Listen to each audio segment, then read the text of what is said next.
Griselia, these bananas, are they from outside? Sí, Oh, the eggs are also from your own chickens. sí. That's great, thank you. I have the egg, lovely. The rice and the beans. How many times a week do you have that? No, yo casi todos los días cocino arroz y frijoles. So don't you get tired of rice and beans every day? ¿Frijoles? No, No. una comida típica de Cuba. Nosotros comemos mucho frijoles. Siempre. Anyway, I want to thank you very much for cooking this meal for me today. You know, from the morning when you gave me some coffee to give me energy, and now to finish my day. Thank you. Me alegro mucho.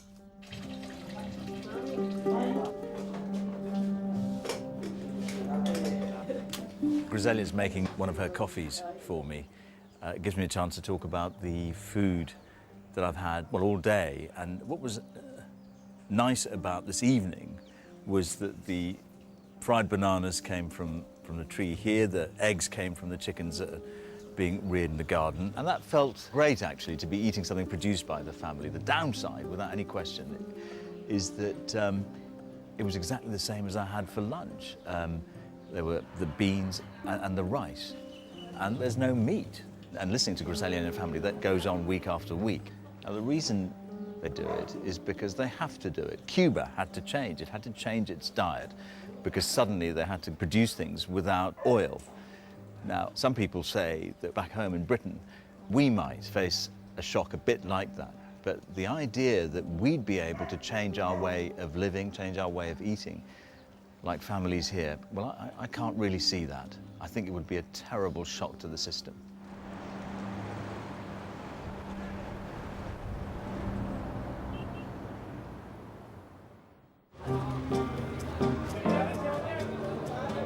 So, if we don't want to switch to a Cuban-style diet, but we're also faced with a future oil shock, something will have to change.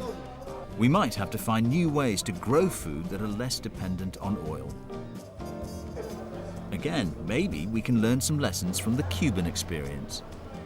I'm heading out to San Antonio. It's about an hour's drive from the center of Havana, going in one of these trucks turned into buses, which all Cubans use to get out to the rural areas. I'm going to talk to a man who claims he knows how to produce plenty of food in a world running out of oil.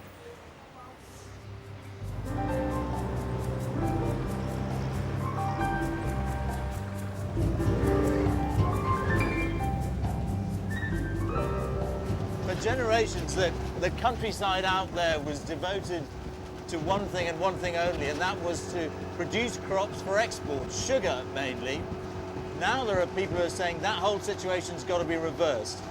The Cubans have got to start producing their own food and depending on themselves for the food they need. 20 years after the oil crisis and despite the changing diet, Cuba still imports about half its food. Fernando Funes is working on a new low-oil, high-yield approach to farming that he believes could make Cuba self-sufficient and may have lessons for all of us in the future. It certainly looks very different to the vast single-crop fields you see in Britain. Here, there are rows of different plants growing side by side. Animals can be reared on farm waste, and they're also used to work the land. It's like agricultural mix and match. Every bit of land is used, maximizing production. What is so good about having, say, 20 different crops on the same land? This kind of farming that combines crops, many different crops, and livestock and so on, is able to capture energy from sun and to make a better use of water and nutrients. This kind of farming can be more efficient and more productive. How efficient is it in terms of what goes in at one end and what comes out at the other? In the conventional way of farming, about 5 calories are necessary to produce 1 calorie in terms of products. In this kind of farming, biodiversity makes possible to produce about 5 per 1 calorie input. So that makes, by your calculations, this kind of farm 25 times more efficient. Yes, that's true. With this kind of agriculture, I'm completely sure that we can feed our population. What that means in layman's terms is that you can produce 25 times more food on the same land with the same oil. You don't use fuel-thirsty tractors. Actually, you couldn't fit them in between the rows of plants, and you can produce a lot of food in a small area. But this kind of farming is not a miracle solution.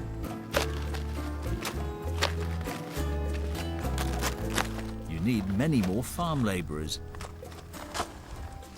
In Britain, that would mean millions of people working the land.